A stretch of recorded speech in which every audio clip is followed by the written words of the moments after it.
On va le faire avec Henri. On va le faire avec Henri. Non, on va le faire avec Henri debout. Non, tous. Je l'ai connu justement quand il intervenait sur sa place pendant la guerre d'Algérie, en particulier sur les tortures à la Villa Susini. Par la suite, on s'est rencontrés dans différentes rencontres, sur l'Algérie d'ailleurs, aussi bien à Paris qu'à Saint-Denis, et en même temps, on a milité pour le 17 octobre 1961 pour faire connaître cette date mémorielle pour les Algériens tous les ans. Ce qui fait que, et en plus, Henri Pouillot fait partie de plusieurs associations, dont le MRAP. Et donc, on fait souvent des actions ensemble pour faire reconnaître le colonialisme comme crime d'État. De ce point de vue, on peut dire qu'on peut vraiment le féliciter d'avoir pris cette décision, de donner encore une preuve que la torture a été bien utilisée, systématique en Algérie. Et je rajouterai que même que la torture a été aussi utilisée en France, puisque moi-même, je l'ai subi dans le commissariat de Terre-Noire à Saint-Étienne, en France. Oui, bien sûr,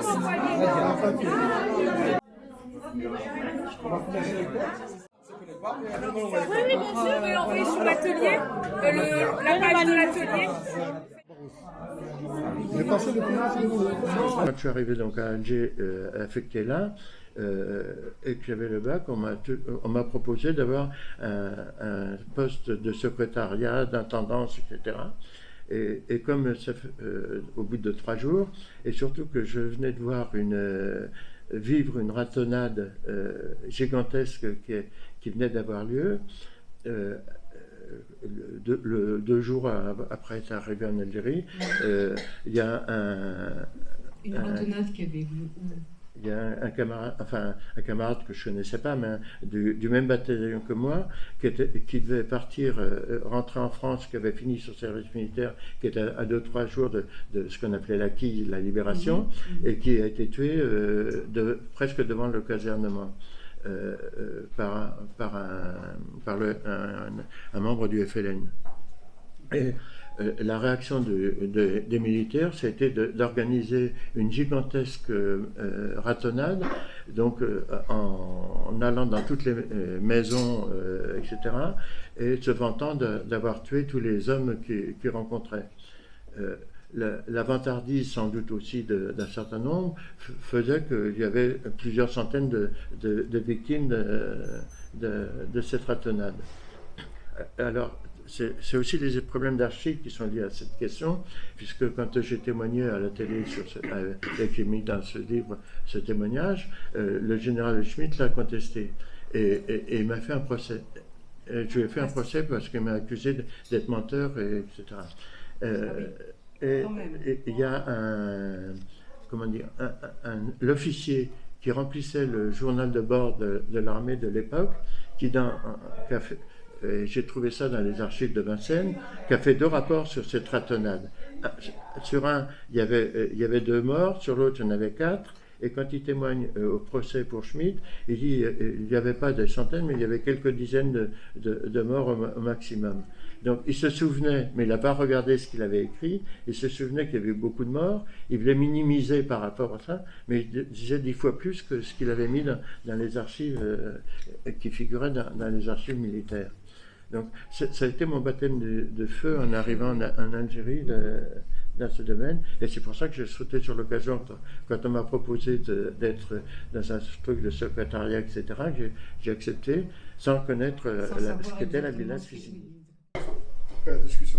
Quand tu étais à Alger, dans la Villa Susini, est-ce que tu étais au courant qu'il y avait les mêmes villas ailleurs, dans les villes d'Algérie, qui faisaient aussi de la torture ou pas? La seule information qu'on avait, c'était le bled qui ne parlait pas des questions de torture. À l'armée, on n'avait pas d'informations. On avait, en plus, en Algérie, Le Monde, etc., n'arrivait pas. Il n'y avait que quelques journaux. Il y avait l'Aurore, Le Figaro. Il n'y avait que 2-3 journaux qui venaient. Et pas de journaux qui contestaient la politique militaire là-bas. Il n'y avait que le BED, qui était le journal réalisé par l'armée, qui était diffusé et qui était dans un aspect.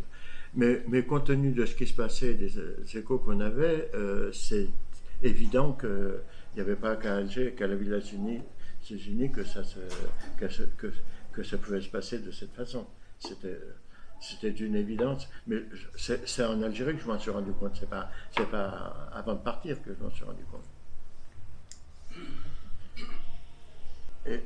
Et même à Alger, à cette époque-là, il y avait d'autres centres. Enfin, c'était pas forcément des centres vraiment, mais il y avait des unités qui pratiquaient la torture de façon sporadique, sans ordre, etc. Comme ça. Et il y avait chaque bataillon, chaque unité militaire avait son officier de renseignement, et chacun de ces bataillons, chacun des officiers de renseignement se rencontrait tous les jours à l'état-major à côté de la grande poste pour faire le point sur les résultats qu'ils avaient obtenus de gens arrêtés ou pas arrêtés. Henri Pouillot, est-ce que vous pouvez nous en dire davantage sur la Villa Susini, qui n'est toujours pas reconnue comme musée de la torture? Il a été question à un moment donné d'en faire le musée de la torture par excellence. Vous parlez de l'enfer de la Villa Susini.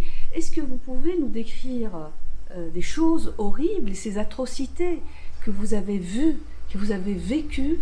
J'imagine que vous-même, vous avez été victime de ce traumatisme. Henri Pouillot. Je parlais tout à l'heure de traumatisme et vous nous avez dit tout à l'heure en off, justement, que vous étiez à l'intendance, c'est compris, mais qu'il vous arrivait de descendre aux salles de torture. Alors, comment vous expliquer? Il y a un film qui a été fait, c'est La Question, avec le témoignage d'Henri Alleg, qui essaie de retracer là. Mais je serais tenté de dire que même le film, avec les images, y compris la technicité apportée par Henri Alleg sur ces questions, etc., même ces images ne peuvent pas montrer et expliquer ce qui peut se passer, comment ça se fait. Même les images que vous voyez comment dire, je suis en train de chercher le nom de l'acteur qui jouait ce rôle, il ne peut pas avoir les mêmes réactions, le même comportement. C'est une sorte d'imitation, mais ça ne peut pas être la même chose. On peut pas reproduire l'image de gens qui sont complètement désarticulés, incapables de bouger une main, incapables de sortir un mot, etc. Je crois que c'est pas possible ni de décrire, même pas avec des images. Je crois que c'est pas. Je sais pas comment le dire, mais c'est très clair. Vous le dites d'ailleurs dans votre livre. C'est très difficile de revenir sur ces images terrifiantes et qui marquent à vie. Hein. C'est très difficile, mais vous avez fait l'effort justement de revenir sur ce vécu douloureux des deux côtés. Donc c'est sûr que nous, on ne peut pas, avec le temps, avec le recul, on ne peut pas se rendre compte exactement, mais même vous-même qui avez assisté à des scènes dans les salles de torture, c'est très difficile à vous de revenir sur ce passé. Et j'allais dire, en plus, enfin je ne sais pas s'il faut dire ça comme ça, mais dans la période où je suis, il n'y a pas eu a priori, il n'y a pas eu de mort pendant les séances de torture dans la période où j'étais à la Villa Susini. Dans de nombreux cas, dans de nombreux endroits, il y a eu des morts pendant les actes de torture. Moi j'en ai pas eu connaissance, pas vu. Est-ce qu'il y en a eu et qu'ils ont été camouflés vite fait, etc. C'est pas impossible, mais j'ai pas vu. Les médias ont ce génie de lisser l'information, pas d'aspérité. Pendant la guerre d'Algérie, savez, les centres de torture, ça s'appelait les dispositifs opérationnels les DOP, quoi. C'est pas de pacification, mais quelque chose comme ça, où on torturait, mais alors massivement. C'est une chose, c'est pour les euphémismes, les DOP. Et on appelle toujours les camps de regroupement. Mais c'est des camps où on concentrait beaucoup de monde quand même. Ça s'appelle les camps de regroupement, pas des camps de concentration. Et c'était horrible parce que j'ai l'âge d'en témoigner. J'ai 70 ans, je sais ce que c'est qu'un centre de regroupement. J'ai 70 ans, je sais ce que c'est qu'un DOP. J'ai 70 ans, je sais ce que c'est qu'une SAS. J'ai 70 ans, je sais ce que c'est que le napalm et le lance-flamme. Je connais ça très bien. Ça, c'est les réflexions. Quant à la question, comment ça se fait que... moi, je parle d'un traumatisme absolument horrible que vous avez dû vivre, mais comment ça se fait que 40 ans se sont passés dans la tête de quelqu'un de très empathique de la cause algérienne? Les gens qui revenaient, j'ai un tout petit peu à peine évoqué tout à l'heure, les copains qui revenaient d'Algérie, nos copains, on les voyait, ils n'étaient plus les mêmes que ceux qui étaient partis. Et tout le monde, les proches, s'étaient rendus compte de la souffrance qu'ils avaient vécue, des difficultés qu'ils avaient fait. Ils n'avaient pas envie de rajouter, de leur demander des comptes sur ce qu'ils avaient vécu, etc. Et eux n'avaient pas envie non plus d'embêter les gens en disant ce qu'ils avaient souffert, etc.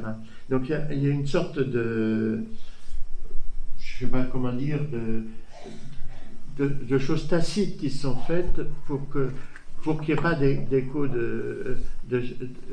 au quotidien qui s'est fait. Ce n'est pas une volonté, à mon avis, ni des uns ni des autres de se taire ou de cacher quoi que ce soit, mais c'est plus une sorte de respect, de sympathie ou d'essayer de ne pas aggraver les difficultés qu'autre chose qui fait qu'il n'y a pas eu des débats sur ces questions pendant toute une période.